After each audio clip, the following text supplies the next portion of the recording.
au cœur de l'ego. Le plus souvent, quand vous dites « je », c'est l'ego qui parle.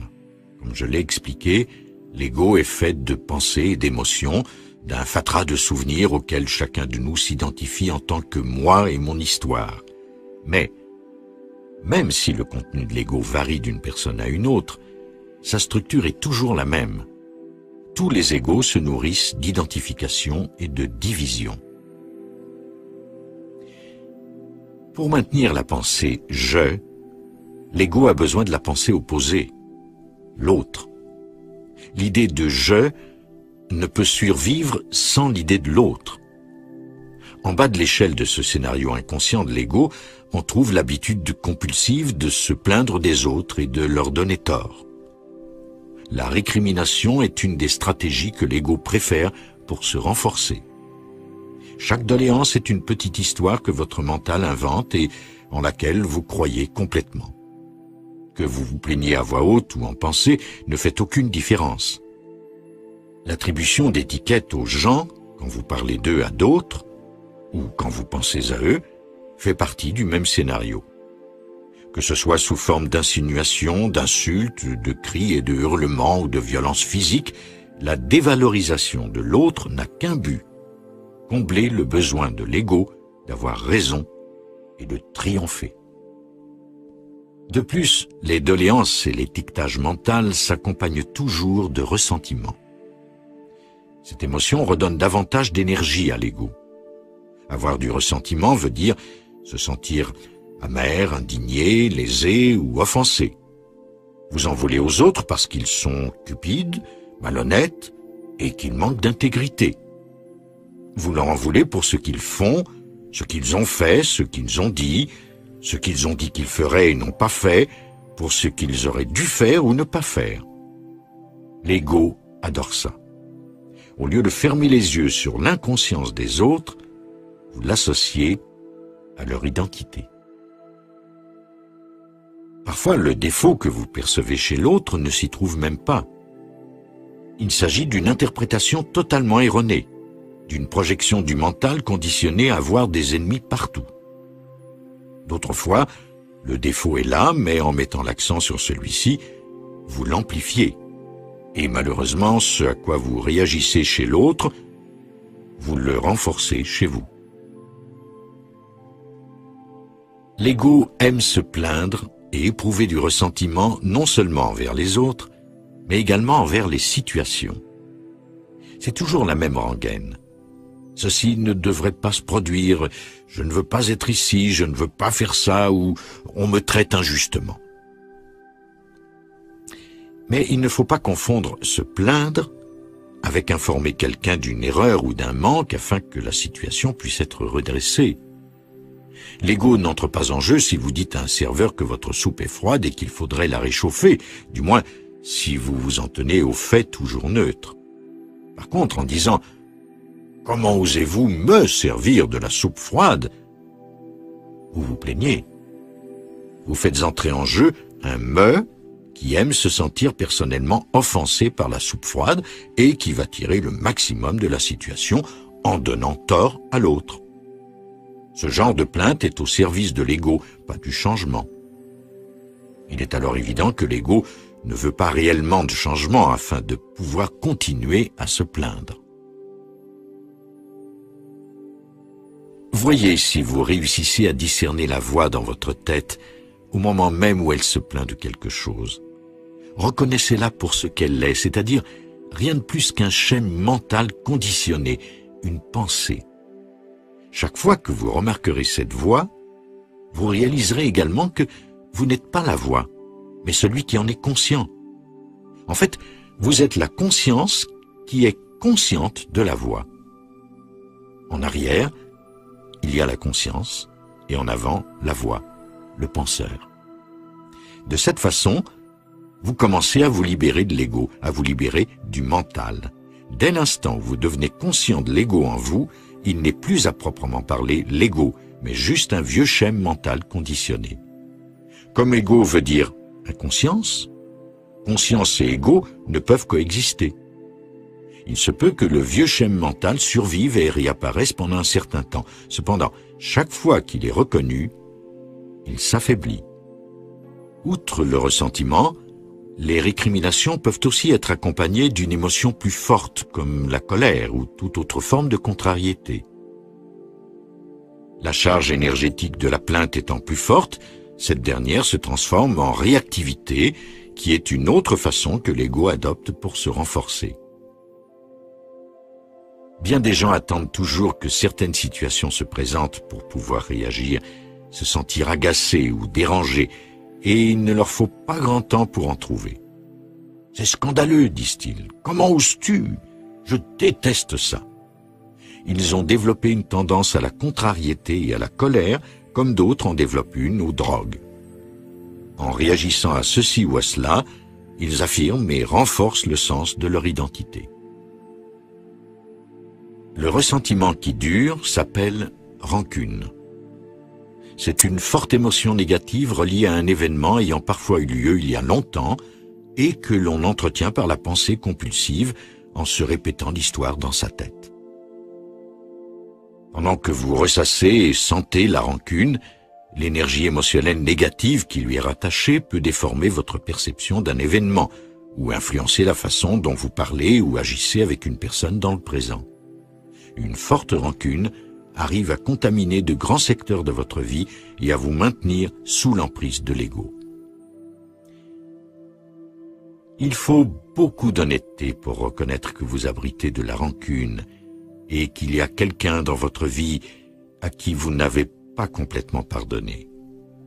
Si c'est le cas, soyez conscient de la rancune aussi bien sur le plan cognitif qu'émotionnel. En d'autres mots, soyez conscient des pensées négatives que vous entretenez et sentez l'émotion que le corps génère en réponse à ces pensées. N'essayez pas de vous débarrasser de la rancune. Essayer de se débarrasser ou de pardonner ne fonctionne pas. Le pardon se produit naturellement quand vous voyez que la rancune n'a d'autre raison d'être que de renforcer un faux sens de soi, de maintenir l'ego. Voir, c'est se libérer. Quand Jésus disait « Pardonnez à vos ennemis », il enseignait essentiellement à se défaire d'une des principales structures de l'ego humain. Se plaindre, réagir et trouver les défauts des autres constituent des stratagèmes qui renforcent le sens des limites et de la division de l'ego et qui en assurent la survie. Il renforce également l'ego en lui donnant une impression de supériorité dont il se nourrit. Lorsque vous vous plaignez, il y a le sous-entendu implicite que vous avez raison et que la personne ou la situation dont vous vous plaignez a tort. Il n'y a rien qui renforce plus l'ego que le fait d'avoir raison. Avoir raison, c'est s'identifier à une position mentale, un point de vue, une opinion, un jugement. Mais bien entendu, pour que vous ayez raison, quelqu'un doit avoir tort. L'ego adore ça. Le fait d'avoir raison vous met dans une position de supériorité morale imaginaire par rapport à la personne ou la situation qui est jugée et que l'on trouve imparfaite. C'est ce sentiment de supériorité dont l'ego se repaît pour se renforcer. Mais qu'en est-il des faits indéniables?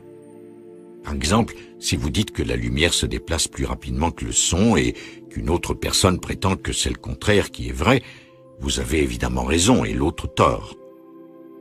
La simple observation que la foudre précède le tonnerre en est une confirmation.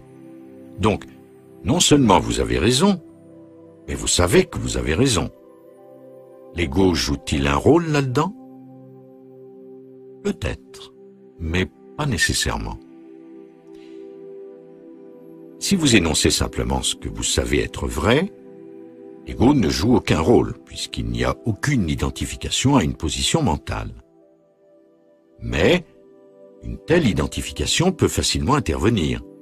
Si vous vous surprenez à dire « Croyez-moi, je le sais » ou « Pourquoi ne me crois-tu jamais ?»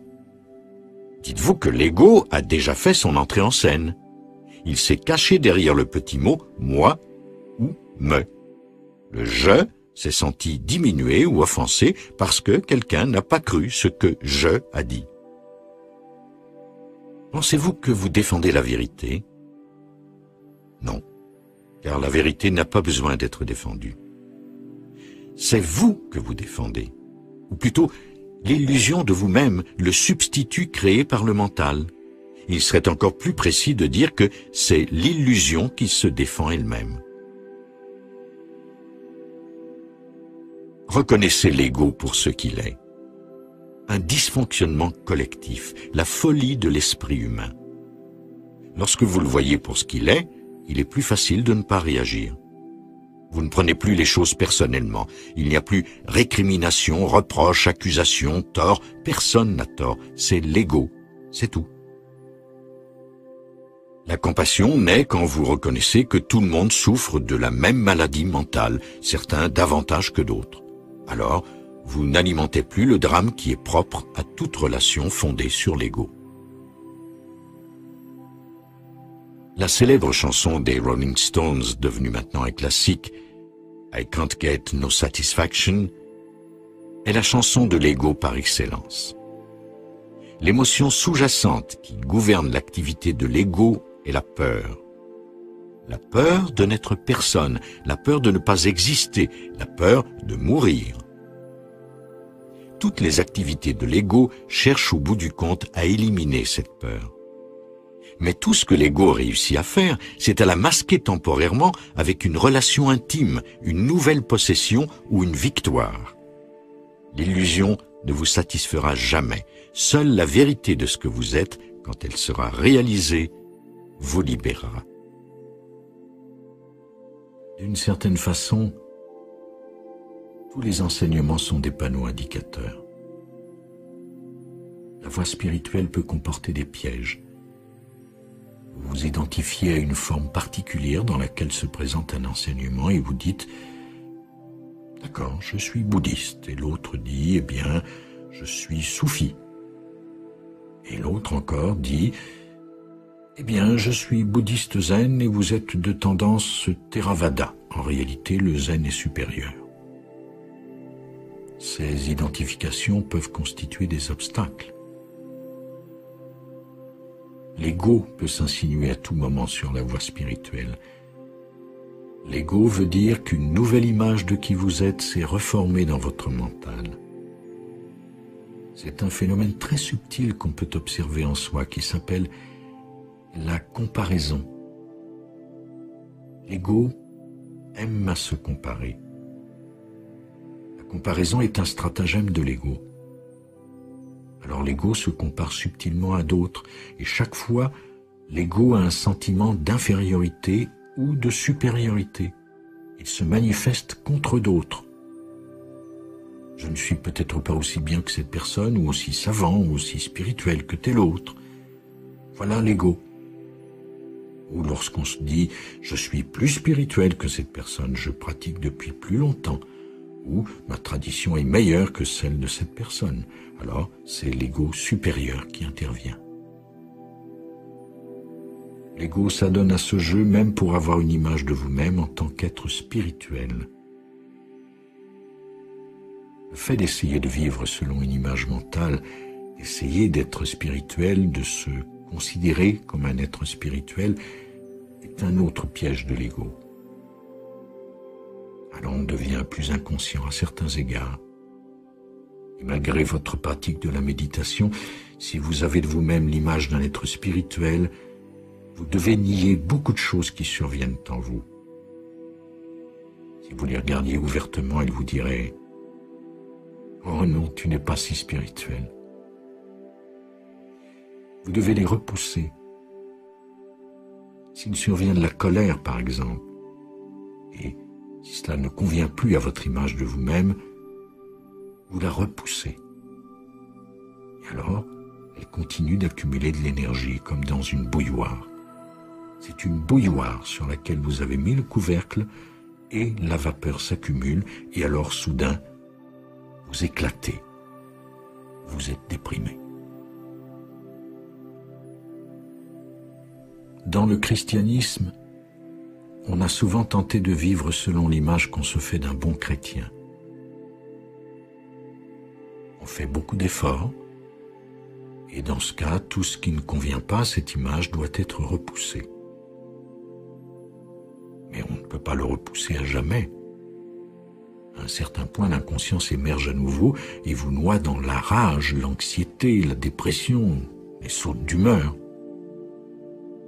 Une humeur sombre surgit soudain. Ainsi, la présence consiste à vivre libéré d'images de soi, car elles viennent du mental. Elles proviennent d'un conditionnement. Vivez libéré d'une image qui vous dit qui vous êtes, car vous n'en avez pas besoin. C'est pourquoi j'ai dit, apprenez par l'observation des animaux. Ces derniers n'ont pas d'image de soi, ils sont naturels, spontanés. La vie se déroule à travers eux. Bien sûr, ils ont leurs limites dans cette forme particulière, et pourtant ils sont plus profondément reliés à la source que les humains dans leur état normal. C'est pourquoi il est si utile d'observer un animal. Il ne vit pas selon son image de soi. Il est lui-même. C'est son état naturel. Et c'est à cela que nous retournons. En Inde, on utilise parfois cette expression « l'état naturel que les humains ont perdu il y a longtemps ». Il est merveilleux d'y retourner. Alors, observez tout simplement lorsqu'une nouvelle image de soi se forme ou qu'une vieille image de soi revient. Prenez conscience des comparaisons, de la comparaison en tant que stratagème de l'ego. Subtilement, on se trouve mieux ou pas aussi bien qu'un autre. Voilà l'ego. Mieux ou pas aussi bien.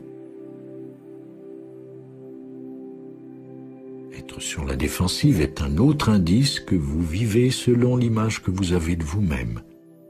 Vous êtes sur la défensive lorsque quelqu'un met en question vos croyances ou ce que vous avez affirmé, doute de telle ou telle chose que vous associez à l'image que vous avez de vous-même.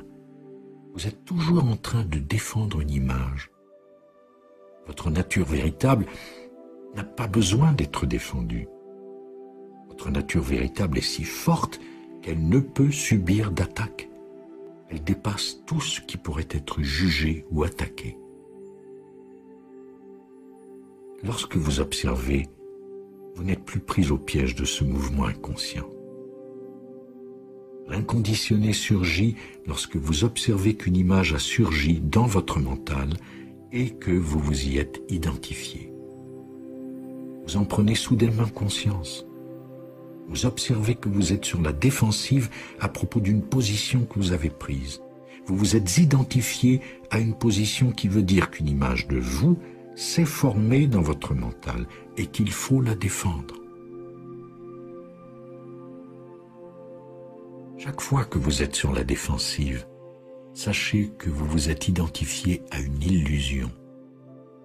Mais cette conscience est extérieure à l'illusion. Dès que vous prenez conscience de votre identification à une illusion, cette conscience n'est pas l'illusion. Vous avez reconnu l'illusion et dans cette conscience, vous en êtes libéré. Alors, plus vous découvrirez d'illusions semblables en vous, mieux ce sera, car chaque fois vous découvrez un vieux schéma mental, une image de vous-même, une réaction défensive de la cupidité, de l'attachement. Dès que vous devenez conscient des schémas, la conscience ou la connaissance n'en fait pas partie. Plus vous découvrez ce qui est inconscient en vous, mieux c'est. Cela ne veut pas dire que vous avez échoué. Cela agit par la découverte, la reconnaissance. Reconnaître qu'une illusion est une illusion n'est pas une illusion. Vous l'avez reconnue. La reconnaissance ne fait pas partie du mental conditionné. La reconnaissance, c'est l'inconditionné. Elle voit, elle se contente de voir. C'est merveilleux. Vous pouvez accueillir tout ce qui monte en vous. Vous n'avez pas à nier quoi que ce soit. Vous n'avez pas à nier ce que vous devriez nier si vous viviez selon une image de vous-même, car tout ce qui ne conviendrait pas à cette image serait nié. Vous accueillez tout ce qui monte, les schémas émotionnels, les schémas mentaux, et ensuite vous les reconnaissez à mesure qu'ils surviennent.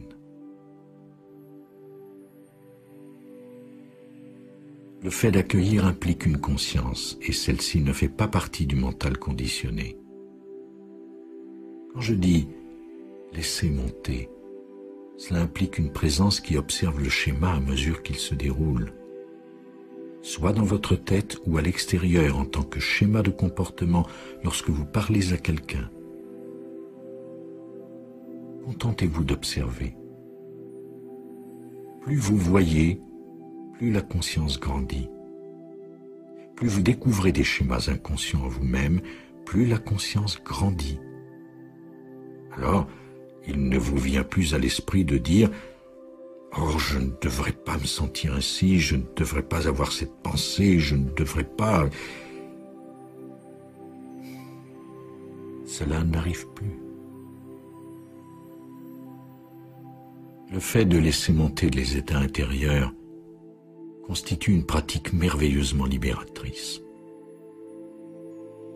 Vous savez alors qu'aucun état intérieur n'est vraiment vous. Aucun état conditionné n'est votre nature véritable. C'est pourquoi vous êtes libre de les laisser monter en vous, tous ces états. Autrement, si la colère monte et que vous vous identifiez à elle, vous vous dites « Je ne dois pas être cela, je suis sur la voie spirituelle depuis tellement d'années et j'ai encore toute cette colère, je ne devrais pas. » Alors, vous voudriez la réprimer ou la nier et dire « Non, je ne suis pas en colère, je ne suis jamais en colère, ne m'accusez pas d'être en colère, c'est vous qui êtes en colère. » Ce sont des interactions typiques entre égaux. Moi inconscient, c'est vous qui êtes inconscient.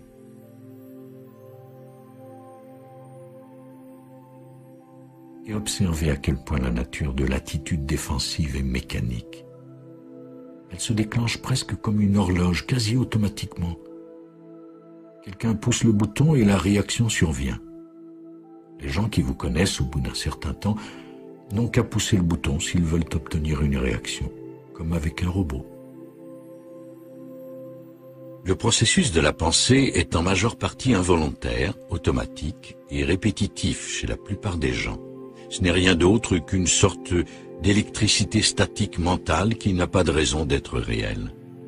À proprement parler, ce n'est pas vous qui pensez, c'est seulement la pensée qui se produit. La petite voix dans la tête a sa vie à elle.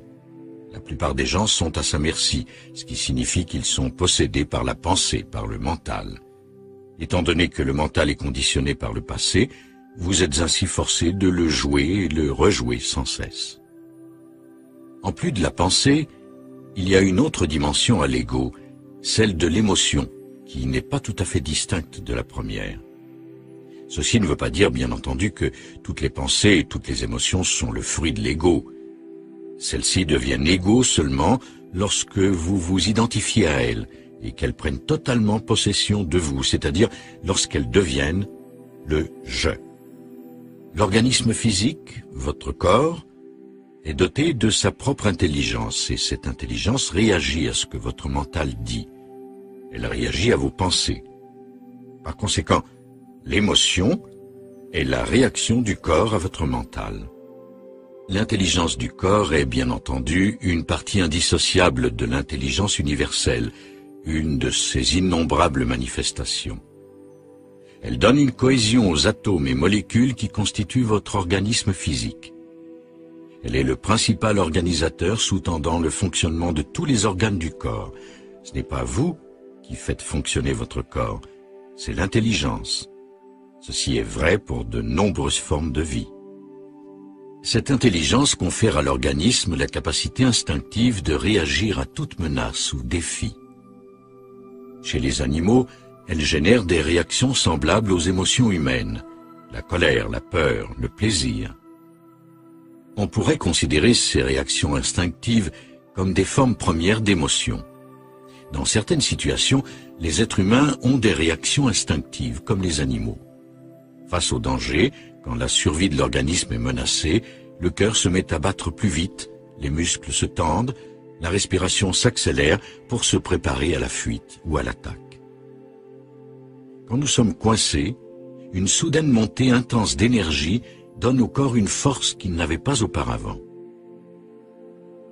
Ces réactions instinctives sont apparentées aux émotions, mais elles ne sont pas des émotions dans le véritable sens du terme.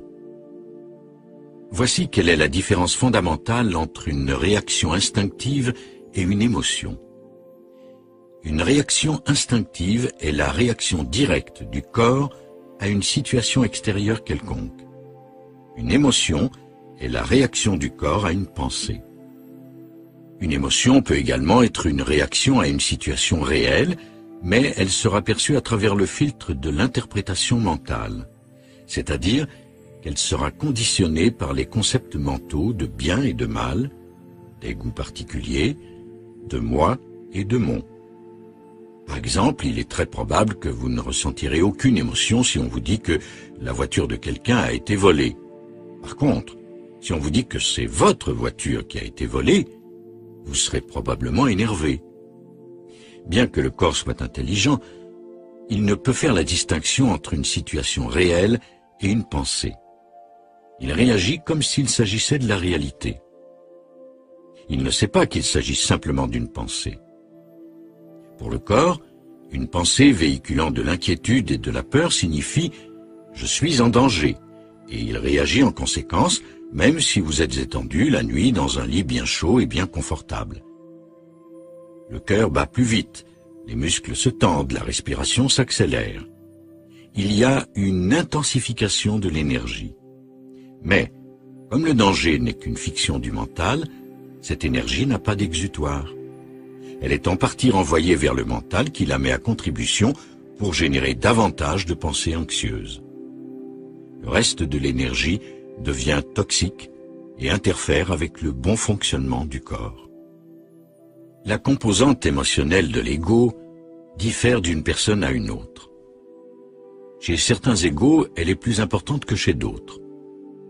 Les pensées qui déclenchent les réactions émotionnelles dans le corps peuvent parfois arriver si vite que, avant que le mental ait le temps de les verbaliser, le corps a déjà réagi avec une émotion et celle-ci est devenue une réaction.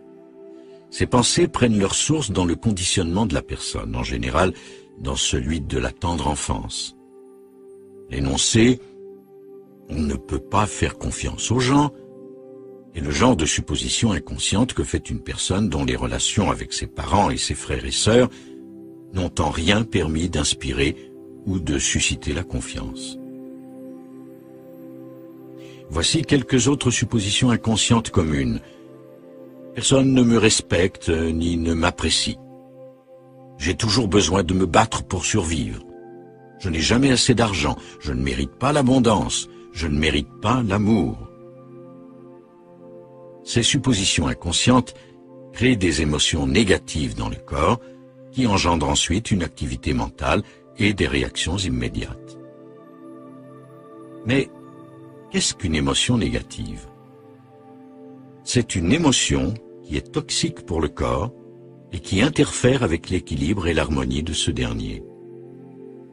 La peur, l'anxiété, la colère, le ressentiment, la tristesse, la haine, la jalousie, l'envie sont toutes des émotions qui dérangent la circulation de l'énergie dans le corps.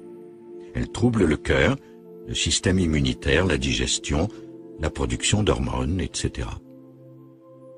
Elles font du tort au corps, mais affectent également les gens avec qui vous entrez en rapport et indirectement, par un processus de réaction en chaîne, d'innombrables autres personnes que vous ne rencontrerez jamais. Il existe un terme générique pour définir l'ensemble des émotions négatives. Le malheur ou la misère. La plupart des gens transportent une quantité énorme de bagages inutiles, aussi bien de nature mentale qu'émotionnelle. Ils se limitent constamment par les récriminations, les regrets, l'hostilité, la culpabilité. Leur champ énergétique est alourdi par une accumulation de vieilles souffrances émotionnelles que j'appelle le corps de souffrance. Toute émotion négative que l'on n'a pas totalement affrontée pour ce qu'elle est dans le moment n'est pas complètement dissoute. Elle laisse un reste de souffrance dans son sillage. Les résidus de souffrance laissés par des émotions négatives très fortes, auxquelles l'on n'a pas fait totalement face et qu'on n'a pas accepté ni laissé aller, se rassemblent et forment un champ énergétique qui vit dans chacune de nos cellules. Ce champ est non seulement composé des souffrances de l'enfance, mais également des émotions douloureuses qui s'y sont rajoutées pendant l'adolescence et la vie adulte, la plupart ayant été créées par la voie de l'ego. C'est la souffrance émotionnelle qui est votre compagne inévitable quand le faux sentiment de soi sert de fondement à votre vie. Ce champ d'énergie n'est cependant pas uniquement individuel. Il comporte également la souffrance vécue par les innombrables humains au cours de l'histoire de l'humanité. Continuelle guerre entre tribus, esclavage, pillage, viol, torture, meurtre et toutes les autres formes de violence. Cette souffrance se perpétue dans la psyché collective de l'humanité, qui s'enrichit chaque jour de nouvelles souffrances quotidiennes. Le corps de souffrance collectif est probablement doté de l'engramme de l'ADN de chaque humain, bien que les chercheurs ne l'aient pas encore découvert. Le corps de souffrance est une forme énergétique semi-autonome, une entité faite d'émotions qui vit dans presque tous les êtres humains. Il a sa propre intelligence primitive et la nourriture qu'il lui faut pour se renflouer est une énergie compatible à la sienne. Toute expérience émotionnellement douloureuse peut servir de combustible au corps de souffrance. C'est pour cette raison qu'il se repaît de pensées négatives ainsi que de sempiternels mélodrames relationnels. Si vous vivez seul et qu'il n'y a personne dans votre entourage, le corps de souffrance s'alimentera à partir de vos propres pensées. Tout d'un coup, celles-ci deviendront profondément négatives. Vous ne vous êtes probablement pas rendu compte que, juste avant que ce flot de pensées négatives vous assaille, une vague d'émotions avait envahi votre esprit, sous forme d'une humeur sombre et maussade, d'angoisse ou de colère. Comme toute pensée est énergie, le corps de souffrance s'en nourrit. Si d'autres personnes se trouvent dans votre entourage, de préférence votre conjoint ou un membre de la famille proche, le corps de souffrance essaiera de les provoquer afin de pouvoir se repaître du mélodrame qui s'ensuivra. Il est ardu de résister au corps de souffrance d'une personne qui est déterminée à vous faire réagir. Instinctivement, son corps de souffrance connaît vos points les plus faibles et les plus vulnérables. S'il ne réussit pas lors de la première tentative, il remettra ça. C'est de l'émotion pure recherchant davantage d'émotions. Votre raison d'être profonde. Beaucoup de gens se sentent pris par la routine quotidienne. Certains croient qu'ils sont passés à côté de leur vie. D'autres se sentent extrêmement limités par les exigences familiales et parentales et par leur situation financière. Certains sont minés par le stress et d'autres encore par l'ennui. Nombreux sont ceux qui aspirent à la liberté et à l'expansion conférée par la prospérité.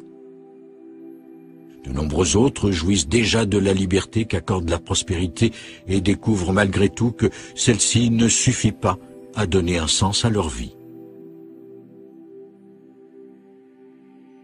Aucun prétexte extérieur ne peut servir à découvrir le vrai sens de la vie qui ne peut se situer sur le plan concret.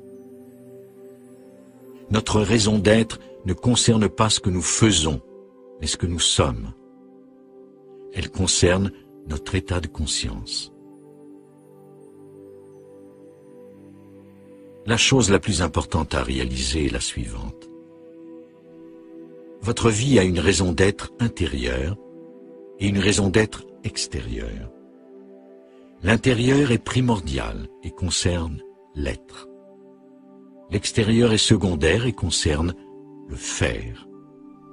Celles-ci sont si entremêlées qu'il est presque impossible de parler de l'une sans parler de l'autre. Votre raison d'être profonde, c'est de vous éveiller, Aussi simple que ça.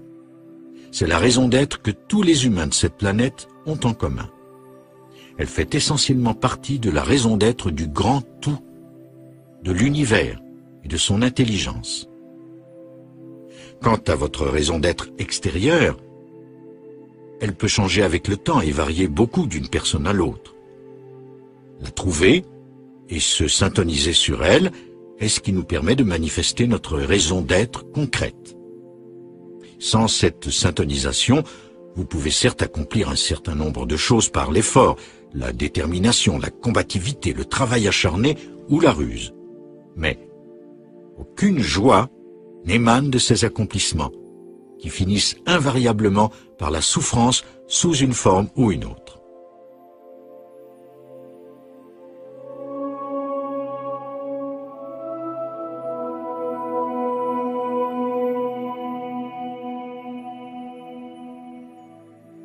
La raison d'être concrète veut toujours dire ce que l'on fait dans le moment présent. Votre raison d'être, maintenant, c'est d'être assis à écouter cet enregistrement puisque c'est là que vous êtes et c'est ce que vous faites. Quand vous ferez autre chose, alors cette autre chose deviendra votre raison d'être.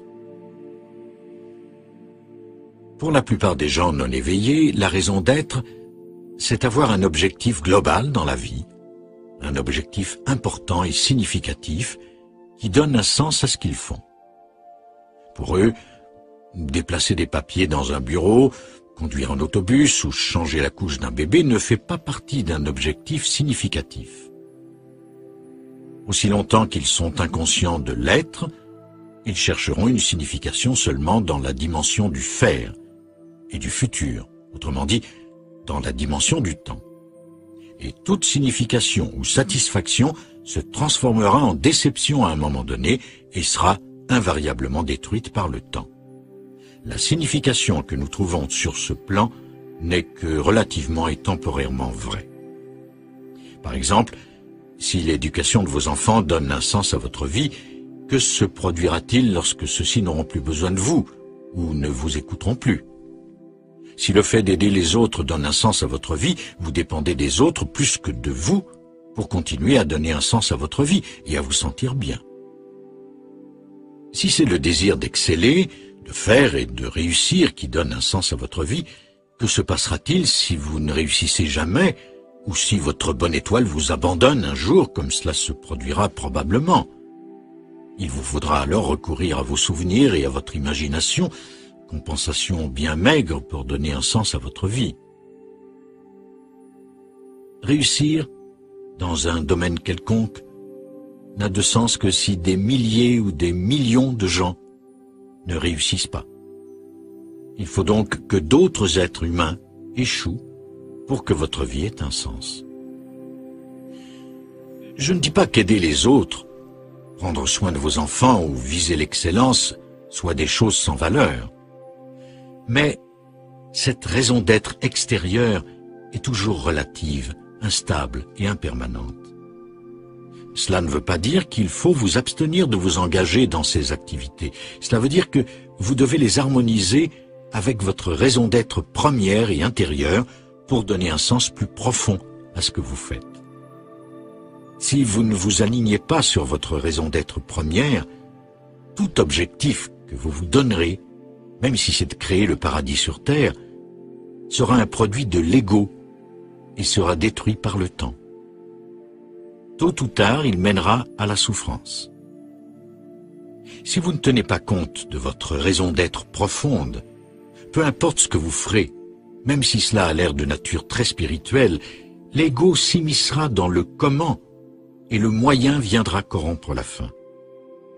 Le dicton qui dit que la route vers l'enfer est pavée de bonnes intentions met le doigt sur cette réalité. Autrement dit, ce ne sont ni vos activités ni vos objectifs qui sont primordiaux. C'est l'état de conscience dont ils émanent qui l'est.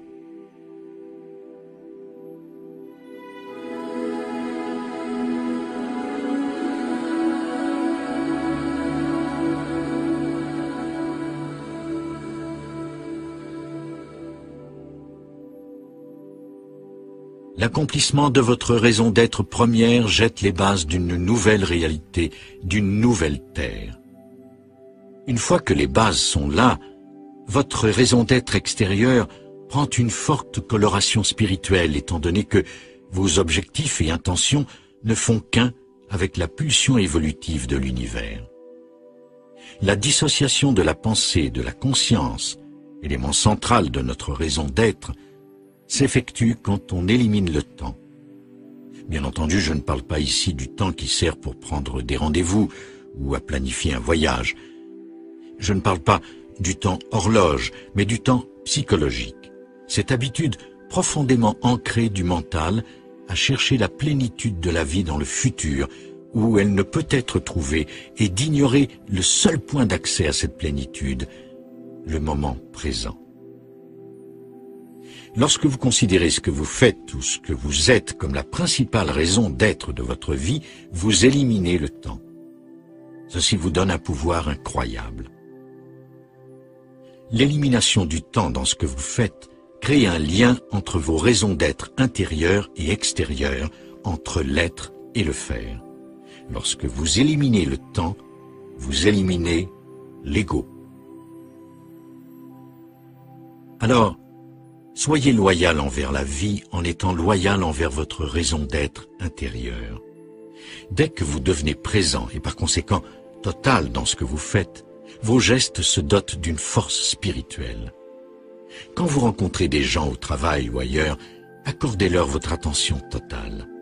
Vous n'êtes plus principalement là en tant que personne, mais en tant que champ de conscience, de présence vigilante. La raison qui vous a originellement fait entrer en contact avec l'autre personne, acheter ou vendre quelque chose, demander ou donner des renseignements, etc., cette raison devient secondaire. Le champ de conscience créé entre vous deux devient la principale raison d'être de l'interaction. Cet espace de conscience devient plus important que ce dont vous parlez, plus important que les objets ou les pensées. L'être humain devient plus important que les objets de ce monde. Cela ne veut pas dire que vous négligez ce qui doit être fait sur le plan pratique. En réalité, le faire se déroule non seulement plus facilement, mais plus puissamment lorsque la dimension de l'être est reconnue. Le faire devient ainsi secondaire. L'avènement de ce champ unifié de conscience entre les êtres humains est le facteur le plus essentiel dans les relations sur la nouvelle Terre. Sortir de votre histoire personnelle pour entrer dans le moment présent. Vous pouvez toujours vivre l'expérience au niveau de la surface qui est un mouvement ondulant. Vous pouvez ressentir le bonheur et le malheur, mais ce sont des mouvements mineurs à la surface de votre être. Je compare ceci à allumer une chandelle dans la noirceur et à l'éteindre. Cela fait une grande différence si vous êtes assis dans l'obscurité. Parfois allumée, parfois éteinte, parfois bonheur, parfois malheur. Elle est allumée, c'est merveilleux. Elle n'est pas allumée, quelle tristesse. À présent, ouvrez les volets et laissez les rayons du soleil pénétrer et remplir toute la pièce. Que la chandelle soit maintenant allumée ou éteinte ne fait aucune différence.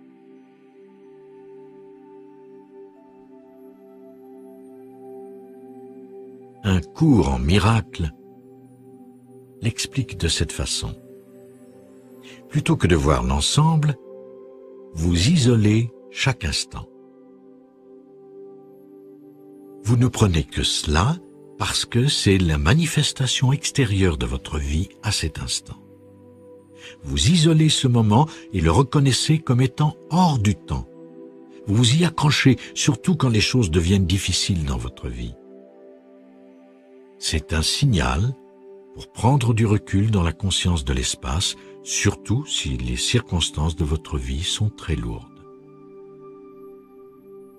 Disons que vous faites face à une maladie qui pourrait peut-être mettre fin à votre existence physique.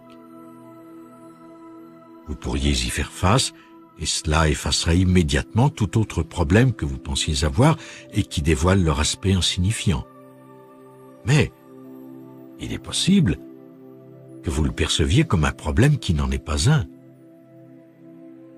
Cela peut vous propulser vers un état de présence éveillée intense. On peut vivre de telle façon que les circonstances de vie ne prennent plus jamais le dessus complètement. Ramenez votre attention aux perceptions sensorielles parce qu'elles peuvent vous aider à vous reconnecter au moment présent. Vous avez sûrement remarqué que, quand vous n'êtes pas centré, vous êtes à peine conscient de votre entourage. Tout votre être est dans le processus de la pensée.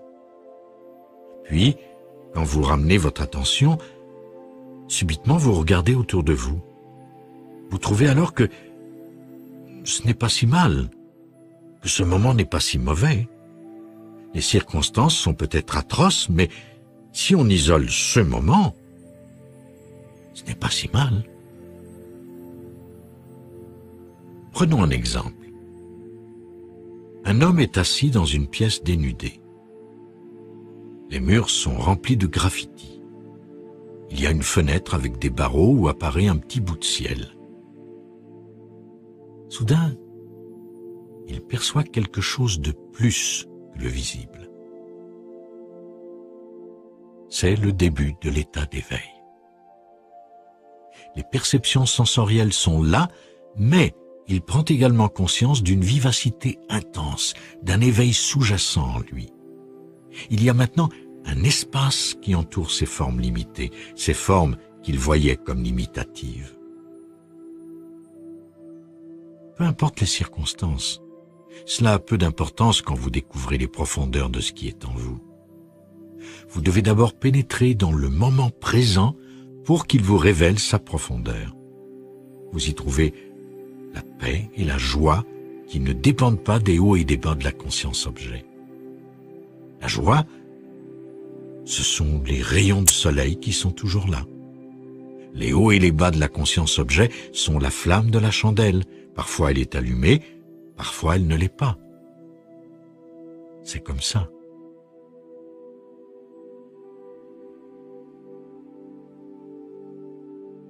Vous devez cependant accorder de l'importance à la perception et aux choses incroyables que vous percevez, mais sans essayer d'intégrer vos perceptions sensorielles à votre histoire personnelle. Imaginez que vous êtes celui qui est assis dans cette petite pièce avec des barreaux aux fenêtres. Vous essaieriez probablement, dans votre mental, de relier vos perceptions sensorielles à votre histoire. Le monde était injuste envers moi quand j'étais enfant. Ils m'ont maltraité. Maintenant, ils m'ont mis ici. Voilà ce qu'ils m'ont fait. Vous essaieriez d'intégrer tous les détails, toutes les perceptions sensorielles à votre histoire. Cette histoire est triste, comme dans bien d'autres cas, mais ce serait la même chose si c'était une histoire heureuse. Imaginez encore. Un chauffeur en limousine est venu vous chercher à l'aéroport. Dans cette limousine, il y a un bar rempli de boissons alcoolisées. Vous êtes à l'air climatisé, vous avez le choix des boissons et vous pouvez vous servir à volonté. Vous vous dites « J'ai réussi ma vie ». Vous vous racontez une histoire apparemment heureuse. Toutes les histoires ont tendance à satisfaire pendant un certain temps, puis elles changent et n'offrent plus de satisfaction. La prochaine fois, vous pourriez être assis dans la limousine et ressentir le vide qui vous entoure. Cela ne nourrit plus mon histoire personnelle. Après un certain temps, vous vous habituez et il vous faut quelque chose d'autre parce que ceci ne vous satisfait plus. Ou alors vous pouvez penser le contraire. Pourquoi suis-je assis dans cette limousine quand tout le monde autour de moi est si pauvre ? Une nouvelle histoire prend forme et tout à coup, vous vous sentez coupable d'être assis dans cette limousine. Des histoires. Ce ne sont que des histoires et elles changent constamment. S'éveiller au-delà de la pensée. Pour accéder à cet état, vous pouvez utiliser un portail, une porte d'accès, qui pourrait être le ressenti de votre corps intérieur, ce qui est une façon de détourner votre attention de la pensée.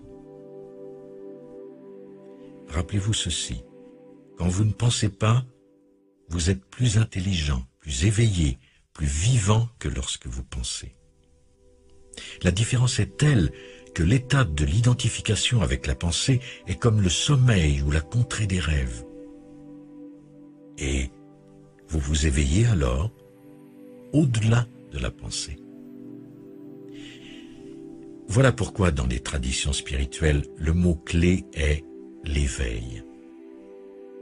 Dans le bouddhisme, la racine même du mot Bouddha signifie l'éveillé. Dans l'enseignement du Christ ou de Jésus, de nombreuses paraboles mentionnent la nécessité de s'éveiller et plusieurs autres enseignements spirituels tels les enseignements de Krishnamurti pourraient être résumés en ces trois mots « être libre de ». Il y a aussi le collectif Un cours en miracle, l'une des œuvres que j'aime le plus, qui incite à l'éveil. Cette œuvre comporte des mots et des mots et des pages de texte. Et pourtant, tout cela a pour but de vous mener à la quiétude, la paix intérieure, là où les mots n'ont plus leur utilité. Alors ce genre d'approche vous rejoint là où vous êtes et vous prend par la main pour vous faire sortir du bruit incessant causé par le mental. Et pour certaines personnes, cela fonctionne. Mais dans cet enregistrement, il n'y a même pas de message. Il n'y a pas de pratique, pas d'exercice. Ici, il n'y a que le pouvoir de la présence qui enseigne directement. Et cela fonctionne pour ceux et celles qui sont disposés à cela. Alors vous n'avez pas besoin de l'étape intermédiaire de la pratique ou de l'enseignement. Parce que la présence émerge directement, maintenant. C'est la conscience d'éveil sans la pensée.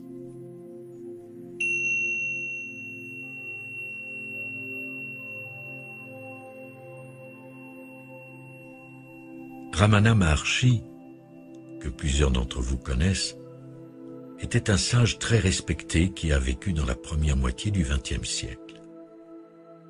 Lorsqu'on lui demanda « Comment pouvons-nous évaluer si nous progressons sur la voie spirituelle ? Comment pouvons-nous le savoir ?» Il répondit ceci. « Le degré d'absence de pensée est la mesure de votre progrès sur la voie spirituelle. Ceci constitue une injure pour le mental. S'asseoir pour écouter cet enregistrement est une insulte. Le mental s'insurge. Comment osez-vous? J'ai cultivé et j'ai entretenu ma pensée toute ma vie. Je détiens même 2 diplômes. Mon identité tout entière loge à l'enseigne de la pensée. Je suis tellement plus intelligent que la plupart des gens. Vous me demandez d'arrêter de penser. Vous me demandez d'être stupide. Cependant, vous ne pouvez pas faire en sorte de vous arrêter de penser. Malheureusement, cela ne fonctionne pas. Vous ne pouvez pas vous contraindre à cesser de penser, à moins que la présence qui s'éveille en vous soit d'une puissance telle que la pensée cesse simplement. La façon la plus rapide de parvenir à cet état d'éveil sans penser, c'est de s'abandonner au moment présent. Parce que la compulsion de penser est reliée au fait de ne pas s'abandonner au moment présent. Voilà pourquoi le vacarme mental est si actif dans l'esprit. C'est une réalité. Le mental produit continuellement du bruit pour s'échapper du moment présent. Pourquoi? Pour maintenir ce sentiment du moi qu'il a créé. Acceptez ce moment complètement. Et alors, très rapidement, la quiétude et la paix émergeront, peu importe le contenu du moment présent. ou peu importe votre situation de vie, comme il me plaît de l'appeler, peu importe les circonstances extérieures, que les choses viennent tout juste de s'effondrer autour de vous ou que vous veniez de gagner un instant à la loterie, cela ne fait aucune différence. Il est plus probable que vous saisissiez enfin ce qui est à comprendre quand tout s'effondre autour de vous que lorsque vous venez tout juste de gagner $1 million, parce que cela risque de prolonger l'illusion un peu plus, mais pas tant que cela. Reconnaître l'impermanence. Si tout était permanent, ce serait comme si le monde entier était bleu. Il n'y aurait alors pas de bleu parce que vous ne pourriez pas le différencier. La couleur bleue n'existerait pas. Si tout était impermanent, vous ne vous en rendriez même pas compte, parce que vous ne pourriez le savoir que s'il y avait quelque chose de différent. Alors je vous dirai seulement ceci, non pas pour que vous y pensiez, mais pour votre considération. Il y a quelque chose en vous qui reconnaît la nature impermanente de toutes les formes de vie. C'est ce qui n'a pas de forme. Plus vous réalisez l'impermanence de toutes les formes, plus vous êtes conscient de ce qui n'a pas de forme en vous. Et en fin de compte, vous et le sans forme ne faites qu'un. Alors quand je dis que vous êtes conscient de ce qui n'a pas de forme, il y a déjà une petite erreur causée par le langage. Ce qui se passe en réalité, c'est que vous êtes davantage vous-même. Vous êtes plus conscient de vous-même, non pas en tant que deux, mais en tant qu'un. Vous devenez davantage conscient de vous-même. La conscience prend conscience d'elle-même. Quelqu'un a posé une question par écrit. Voici ce qu'il demande. Dans le moment présent, je suis parfois conscient d'une expansion. Qu'est-ce que c'est? J'ai l'impression que c'est la conscience elle-même. Si je suis conscient de la conscience, il y a dualité.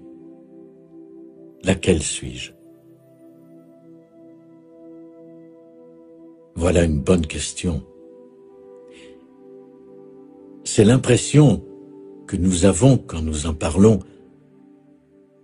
quand nous formulons une phrase qui a un sujet et un objet, mais cela ne correspond pas à la réalité. Devenir conscient de la conscience est en fait le secret d'une vie humaine équilibrée. Mais qu'est-ce que cela signifie? Qui devient conscient de la conscience? Le langage que nous utilisons crée l'illusion de la dualité. Il vaudrait mieux dire, la conscience que je suis devient consciente d'elle-même sans dualité. La conscience, qui est l'essence de ce que je suis, devient consciente d'elle-même. C'est une chose miraculeuse, belle, incroyable. Traditionnellement, on l'appelait réalisation de soi, devenir conscient. La conscience devient consciente d'elle-même en tant que simple quiétude. Pourquoi ça ne marche pas? Vous ne réussirez jamais à arranger les formes ou à accumuler toutes celles dont vous pensez avoir besoin pour être vous-même. Parfois, cependant, vous y arrivez pour un très court instant. Tout d'un coup, vous vous dites « Tout va bien dans ma vie. Ma santé est bonne, ma relation est formidable, j'ai beaucoup d'argent, des possessions, tout le monde m'aime, tout le monde écrit de bonnes choses à mon sujet, tout fonctionne à merveille, mon travail, ma situation de vie, mes finances, ma santé, ma relation, tout est excellent. » Mais très vite, quelque chose commence à s'effriter ici ou là, sur le plan des finances ou de la relation ou de la situation. C'est dans la nature du monde de la forme. Rien ne reste fixé pendant très longtemps. Les choses commencent à s'écrouler alors que vous veniez tout juste de les mettre en ordre. C'est pour cela que les humains vivent la vie comme une suite de frustrations. Pourquoi est-ce que ça ne marche pas? Ça ne peut pas marcher parce que ils s'y cherchent eux-mêmes. Ils exigent que le monde de la forme les rende entiers et heureux, qu'il leur donne leur sens de soi. Ils disent « J'ai juste besoin de ceci et de cela et ce sera bon. » Mais voilà, cela n'arrive pas. Alors ils se disent « Il y a quelque chose qui ne va pas. Quelque chose ne fonctionne pas dans ma vie. Ça a l'air de marcher pour tous les autres, mais pas pour moi. » Vous lisez les magazines avec toute cette photo de gens tirés à quatre épingles et on dirait que ça va très bien pour eux, mais seulement si vous vous contentez de regarder les photos. Si vous leur rendiez visite à la maison, vous verriez que ça ne marche pas plus pour eux. La frustration est inhérente à la vie. Celle-ci est censée être frustrante. Et il y a un but derrière tout cela, mais les gens ne le voient pas. C'est donc un grand soulagement de reconnaître tout d'abord que le monde ne peut pas nous rendre heureux. Quand on exige que les situations, les personnes, les lieux ou les accomplissements nous rendent entiers ou nous apportent le bonheur, on ne peut qu'être frustré, que l'on y parvienne ou non. Cela paraît très négatif, n'est-ce pas? C'est pour cela que si vous n'allez pas plus profond, si vous vous contentez de regarder la surface, vous trouverez que tout est vanité, comme le disait le prophète de l'Ancien Testament. Vanité des vanités, tout est vanité. J'ai tout vu, j'ai tout fait, et tout est totalement sans signification. Voilà ce qu'il dit. Il s'agissait probablement d'un vieil homme qui avait tout essayé. Mais pourquoi ont-ils mis dans la Bible cette déclaration si négative? La vie est totalement vaine. Tout ce que vous pouvez accomplir est vanité. Ils l'ont mise parce que lorsque vous en reconnaissez la vérité, vous êtes déjà en train de vous libérer. Lorsque vous voyez l'incapacité du monde à vous rendre heureux, la nature éphémère de toutes les formes que vous rencontrez dans la vraie vie, quelle est la partie de vous qui est capable de voir cela et de dire « Ah !» ou même d'en rire? La reconnaissance sur le plan mondain. Il pense que je suis un grand homme. Cela vous donne temporairement la sensation d'avoir ajouté cette reconnaissance universelle à ce que vous pensez être. Beaucoup de gens la recherchent à tout prix. Ils se demandent quand est-ce qu'ils vont me découvrir? Quand est-ce qu'ils vont réaliser que je suis quelqu'un de spécial? Peut-être que cela n'arrivera jamais. Le sens de soi créé par le mental nous pousse à chercher à être spécial. Et cette quête peut, dans certains cas, être satisfaite, mais la plupart du temps, elle n'aboutit pas sur le plan que nous souhaitons. Et dans tous les cas, on peut dire, à propos de ce désir d'être spécial, qu'il entraîne deux façons différentes d'être malheureux, soit en obtenant ce que l'on désire, soit en ne l'obtenant pas. Car ceux qui ont atteint la reconnaissance universelle dans leur domaine ne sont pas heureux non plus. Ils ne sont pas en paix avec eux-mêmes. Ils n'ont ni le sentiment de sécurité, ni la sensation d'y être enfin arrivés qu'ils associaient auparavant à cette idée. Vous vous dites, quand les gens me reconnaîtront, ce sera signe que j'y suis arrivé. Le moment venu, au début, vous vous sentez bien. Puis vous voyez que l'opinion des gens à votre sujet n'est qu'une forme pensée des images qu'ils ont créées. Ou bien, si vous êtes très connu, les médias créent une fiction qui porte votre nom. Vous lisez ensuite des choses à votre sujet dans les journaux et vous dites « Mais qui est cette personne? Ça n'a rien à voir avec moi. » Beaucoup de personnes deviennent encore plus malheureuses lorsqu'elles atteignent la reconnaissance. Le monde leur affirme qu'elles sont spéciales, mais cela ne correspond pas pour autant à ce qu'elles ressentent. Ou bien, elles considèrent que c'est illusoire. Elles se disent « Ce n'est pas moi, c'est une image créée par le mental. » Et certaines d'entre elles vont alors parvenir à dépasser cette identité créée par le mental, car tout en ayant obtenu ce que le monde nous dit être désirable, la richesse, des possessions, la reconnaissance, un accomplissement dans tel ou tel domaine, cela ne leur a pas procuré pour autant ce qu'elles recherchaient vraiment, c'est-à-dire elles-mêmes, le sentiment d'être enracinées dans la vie, dans ce que Jésus nommait la plénitude de la vie. Question sur l'humour.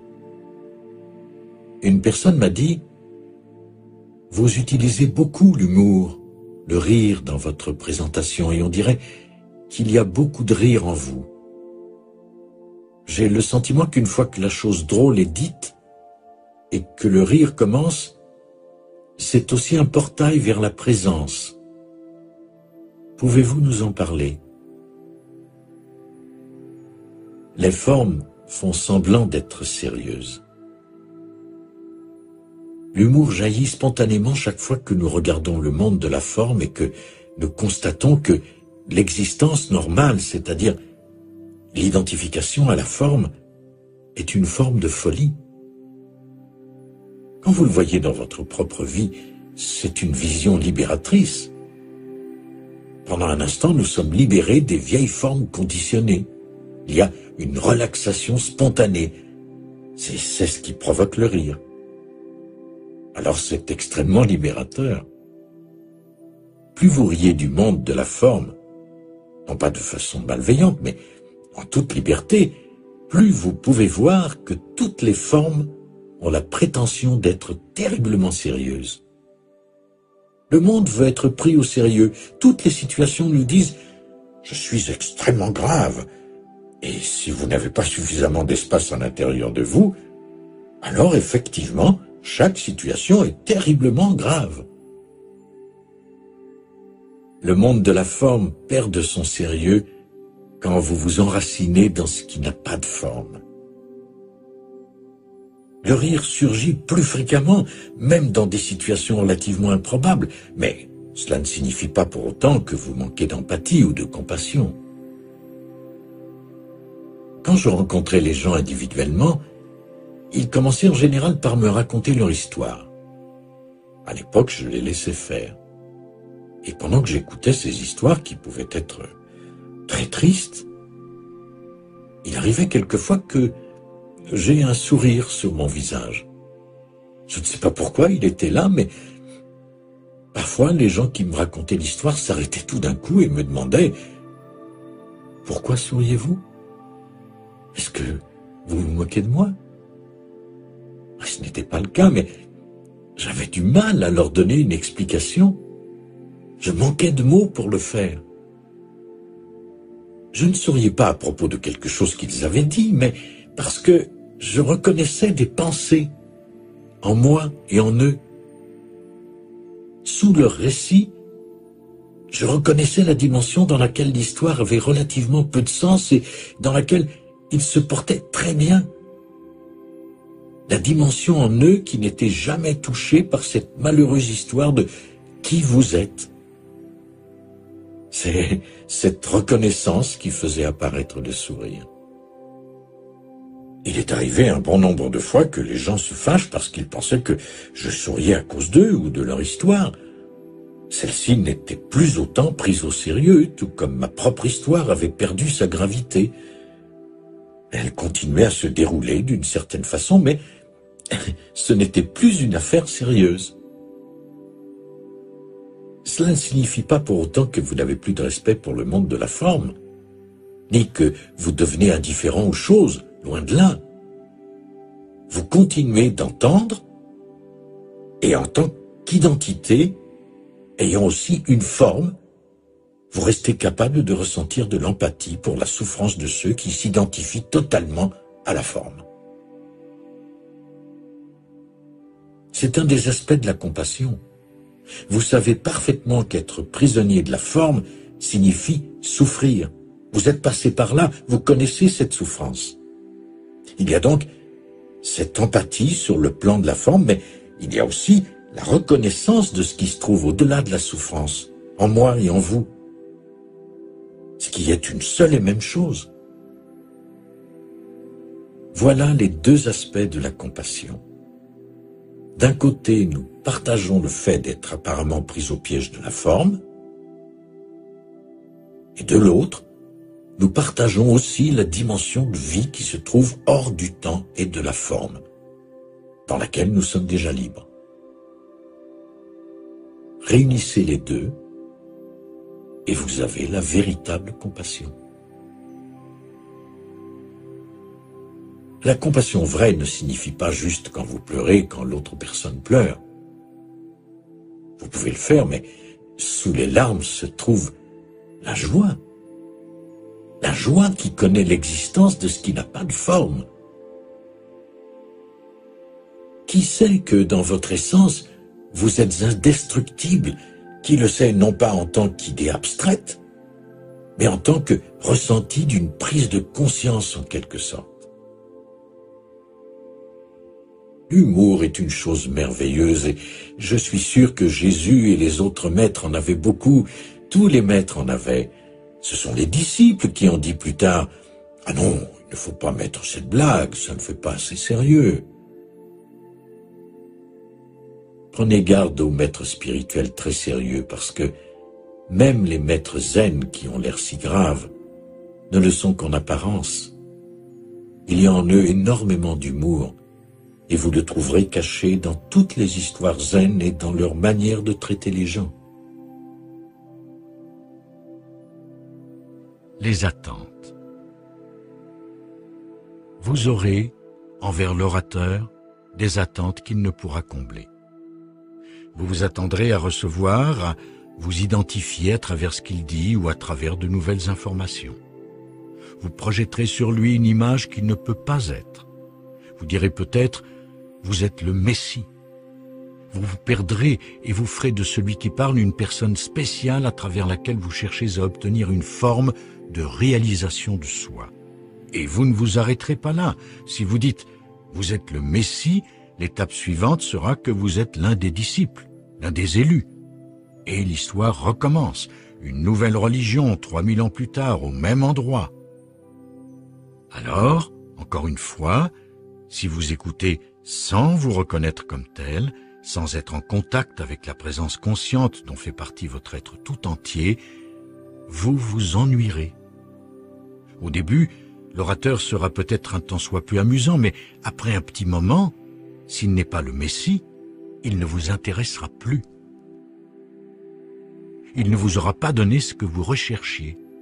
Alors, vous vous plongerez dans une autre expérience, peu importe où, qui ne vous procurera pas non plus ce que vous recherchez, c'est-à-dire vous-même. Quelques expériences en apparence sembleront vous combler, mais vous serez toujours déçu. Au bout d'un certain temps, vous direz « Oh, c'était une illusion, je me suis fait avoir, il m'a trompé, il m'a laissé tomber. » C'est ce qui se passe quand des sectes et autres organisations voient le jour. Alors, vous pouvez écouter ce livre audio, puis à la fin penser « Bon, l'orateur m'a laissé tomber, il ne m'a pas donné moi-même. » Vous ne diriez pas exactement cela parce que cette recherche de soi-même est un mouvement inconscient.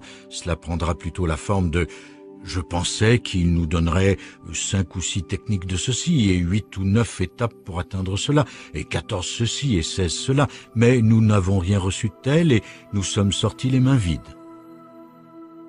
C'est parce que vous étiez à la recherche de quelque chose que rien ni personne ne peut vous donner. Mais imaginez, si vous pouviez écouter ce livre audio en vous reconnaissant comme la présence consciente dans laquelle cette expérience se déroule, en sentant le chant CHAMP du maintenant, ce qui est la même chose, en sentant le chant CHAMP dans lequel cette perception a lieu.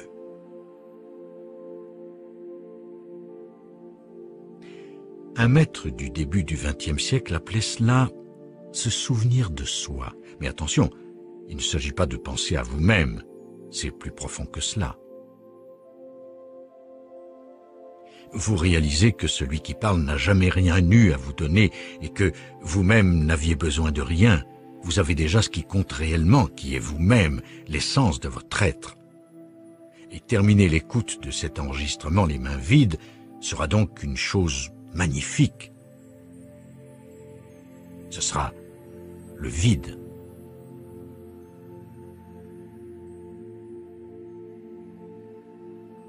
Le maintenant. Les choses ont changé. L'histoire a changé. Elle contient toujours des manques qui sont inhérents à sa structure, mais elle a changé. Et pourtant, si vous regardez très profondément au cœur même de votre sentiment de qui vous êtes, d'où vient donc ce sentiment de quelque chose de si précieux en vous et qui est appelé « je suis ». Cette chose dont vous dites « je ne peux pas m'imaginer que le monde puisse jamais être sans je suis ». Ce sentiment de « je suis », d'être, de présence qui est au cœur de vous se retrouve mêlé à des souvenirs, à des mouvements du mental et à une histoire. Et si vous distillez l'histoire de votre vie, le sentiment de « je suis » reste. Même il y a 20 ou 30 ans, quand votre vie était totalement différente, il y avait toujours un « moi », un « je suis ». Pas le petit moi de votre histoire, mais un sentiment plus profond de « c'est ce que je suis ». C'était vous. Et c'est vous maintenant. Cela ne change pas. Peu importe ce qui se passe dans les aspects extérieurs de votre vie. Disons que vous êtes multimillionnaire. Vous perdez tout et vous vous retrouvez sans dessous. L'histoire aura changé, mais la nature de votre moi, le « c'est ce que je suis », n'aura pas changé.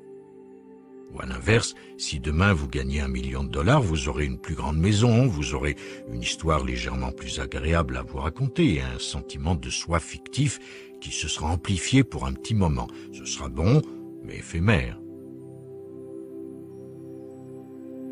Au-delà de tout ceci, il y a quelque chose qui ne vous quitte jamais, qu'il est presque impossible de mettre en parole parce que cela dépasse tout ce que le langage peut vraiment décrire. C'est quelque chose qu'il vous faut sentir. Utilisez le panneau indicateur des mots et trouvez le sens plus profond du « je suis » qui est resté le même, caché sous l'histoire. Quand j'entends le mental rouspéter « qu'est-ce que c'est que cela ?» Je vais vous donner une autre explication. À part ce sentiment plus profond de « c'est ce que je suis », qu'est-ce qui était toujours là et qui n'a jamais changé dans votre vie? Le moment présent. Peu importe ce qui s'est passé dans votre vie, c'était toujours maintenant. C'est un paradoxe, mais même si l'expression « c'était maintenant » n'a pas de sens, c'était toujours maintenant. Nous arrivons ainsi à quelque chose de très mystérieux. Ces deux choses, en réalité, ne font qu'une. Ce que nous appelons le « maintenant », le moment présent, contient en réalité un mystère très profond. Vous ne pouvez jamais le comprendre totalement. Vous pouvez seulement obtenir un aperçu de ce que cela signifie. Ce maintenant est en réalité bien plus profond que nous ne le réalisons. En effet, nous pensions que le moment présent est ce qui se passe, mais ce qui se passe n'est pas le maintenant. C'est ce qui se passe dans le champ du maintenant.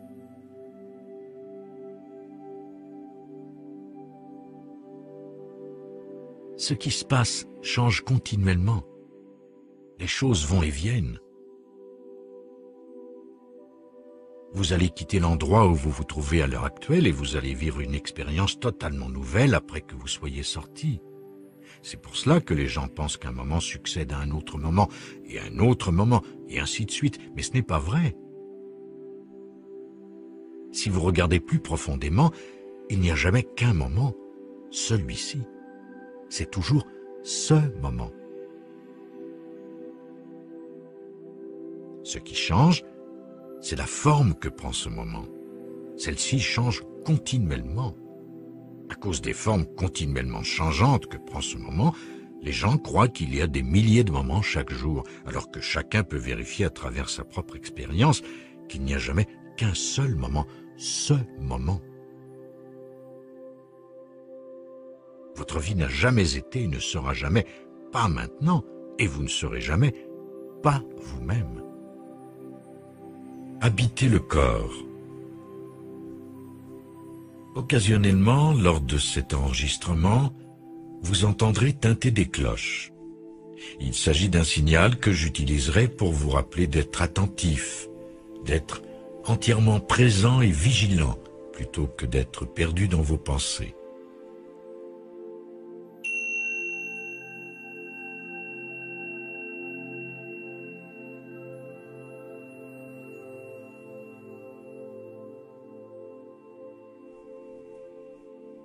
Maintenant, soyez présent à et dans votre corps afin de sentir le champ d'énergie qui l'habite. Une partie de votre attention est dirigée vers cette présence pleine de vie, cette présence qui anime ce qui apparaît en surface comme étant votre corps physique. Le reste de votre attention se concentre sur les perceptions issues des sens.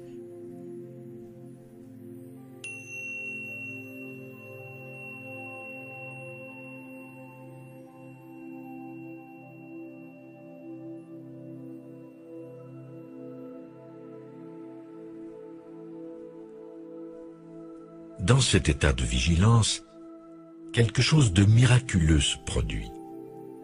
Cela ne semble pas très important du point de vue de votre mental, mais dans cet état d'attention, vous pouvez être pleinement éveillé, pleinement vigilant, sans avoir besoin d'interpréter mentalement ce moment, de nommer ou d'étiqueter ce qui arrive. Vous pouvez être si aligné avec ce moment que la pensée n'est plus nécessaire. Par exemple, lorsque vous entrez dans le sommeil, vous êtes plus éveillé que lorsque vous pensez. Vous n'êtes alors qu'une présence vigilante. Vous pourriez appeler cela l'éveil de l'intelligence.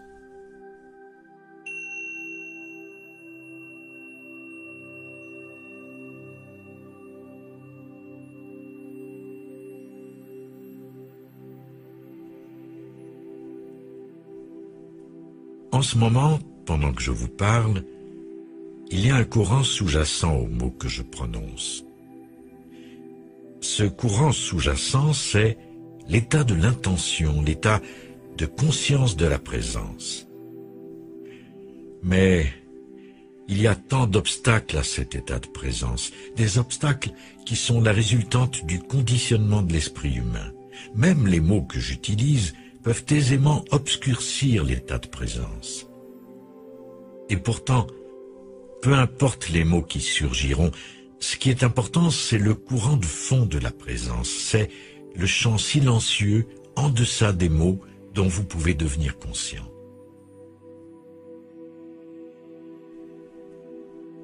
Par exemple, dans l'espace entre les mots, le champ silencieux émerge en quelque sorte. En réalité, il n'émerge pas vraiment, mais vous pouvez devenir conscient de sa présence. Il suffit simplement de porter attention à ces petits intervalles de silence entre les mots. Et quand vous prenez conscience de cet intervalle entre deux phrases ou entre deux mots, il se crée un intervalle dans votre flot de pensée parce que vous portez alors votre attention sur cet espace où tout n'est qu'immobilité, calme, quiétude.